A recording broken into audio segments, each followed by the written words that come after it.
Praise the lord. ఈ రోజు ఆదికాండము 7-8 అధ్యాయాలు చదువుకుందాం. యెహోవా ఈ తరము వారిలో నీవే నా ఎదుట నీతి మంతుడవై యుండుట చూచితిని గనుక నీవును నీ ఇంటి వారును ఓడలో ప్రవేశించుడి.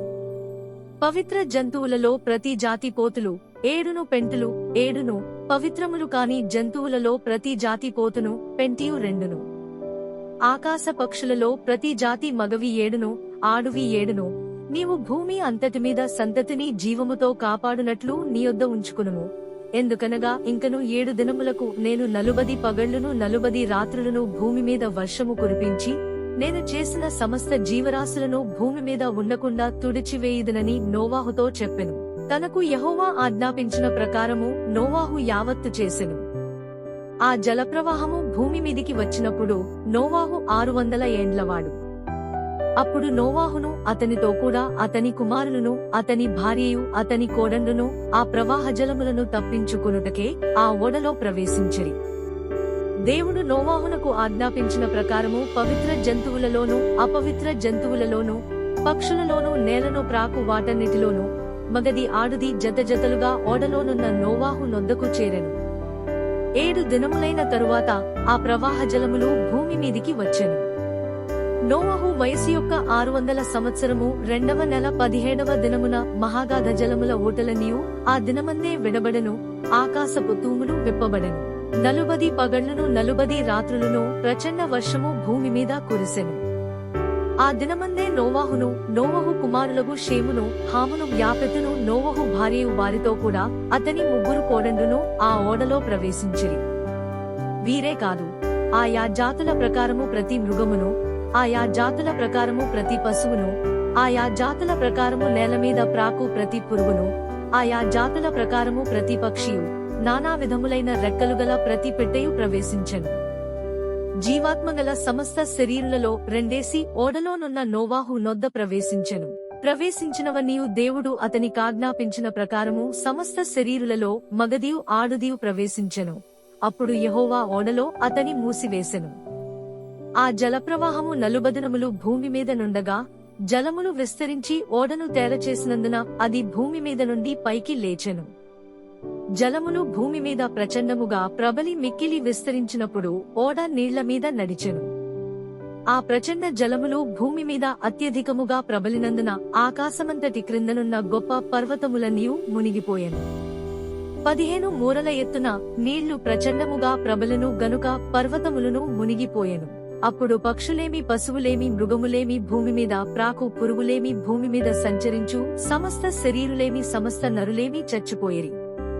పొడి నేల మీదనున్న వాటన్నిటిలోనూ నాసికారంధ్రములలో జీవాత్మ సంబంధమైన ఊపిరిగలవన్నీయు చనిపోయెను.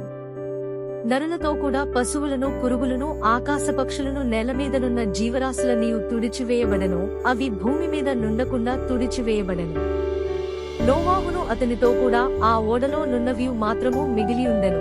180 దినముల వరకు నీళ్లు భూమి మీద ప్రచండముగా ప్రబలెను. ఆదికాండము 8వ అధ్యాయం. దేవుడు నోవాహును అతనితో కూడా ఓడలోనున్న సమస్త జంతువులను సమస్త పశువులను జ్ఞాపకము చేసుకునెను. దేవుడు భూమి మీద వాయువు విసురునట్లు చేయుట వలన నీళ్లు తగ్గిపోయెను. అగాధ జలముల ఊటలును ఆకాశ తూములను మూయబడెను. ఆకాశము నుండి కురియుచున్న ప్రచండ వర్షము నిలిచిపోయెను. అప్పుడు నీళ్లు భూమి మీద నుండి క్రమక్రమముగా తీసిపోవుచుండెను. 180 దినములైన తరువాత నీళ్లు తగ్గిపోగా 7వ నెల 17వ దినమున ఓడ ఆరారాతు కొండల మీద నిలిచెను. నీళ్లు 10వ నెల వరకు క్రమముగా తగ్గుచు వచ్చెను. 10వ నెల మొదటి దినమున కొండల శిఖరములు కనపడెను. 40 దినములైన తరువాత నోవాహు తాను చేసిన ఓడ కిటికీ తీసి ఒక కాకిని వెలుపలికి పోవిడిచెను. అది బయటికి వెళ్లి భూమి మీద నుండి నీళ్లు ఇంకిపో వరకు ఇటు అటు తిరుగుచుండెను. మరియు నీళ్లు నేల మీద నుండి తగ్గినవో లేదో చూచుటకు అతడు తన యొద్ద నుండి నల్ల పావురము ఒకటి వెలుపలికి విడిచెను. నీళ్లు భూమి అంతటి మీద నున్నందున తన అరికాలు నిలుపుటకు దానికి స్థలము దొరకలేదు గనుక ఓడలోనున్న అతని యొద్దకు తిరిగి వచ్చెను. అప్పుడతడు చెయ్యి చాపి దాని పట్టుకుని ఓడలోనికి తీసుకునెను. అతడు మరి 7 దినముల తాళి మరలా ఆ నల్ల పావురమును ఓడలో నుండి వెలుపలికి విడిచెను. సాయంకాలమున అది అతని యొద్దకు వచ్చినప్పుడు త్రుంచబడిన ఒలీవ చెట్టు ఆకు దాని నోటనుండెను గనుక నీళ్లు భూమి మీద నుండి తగ్గిపోయెనని నోవాహుకు తెలిసెను. అతడింకా మరి 7 దినములు తాళి ఆ పావురమును వెలుపలికి విడిచెను. ఆ తరువాత అది అతని యొద్దకు తిరిగి రాలేదు. మరియు 601వ సంవత్సరము మొదటి నెల తొలిదినమున నీళ్లు భూమి మీద నుండి ఇంకిపోయెను.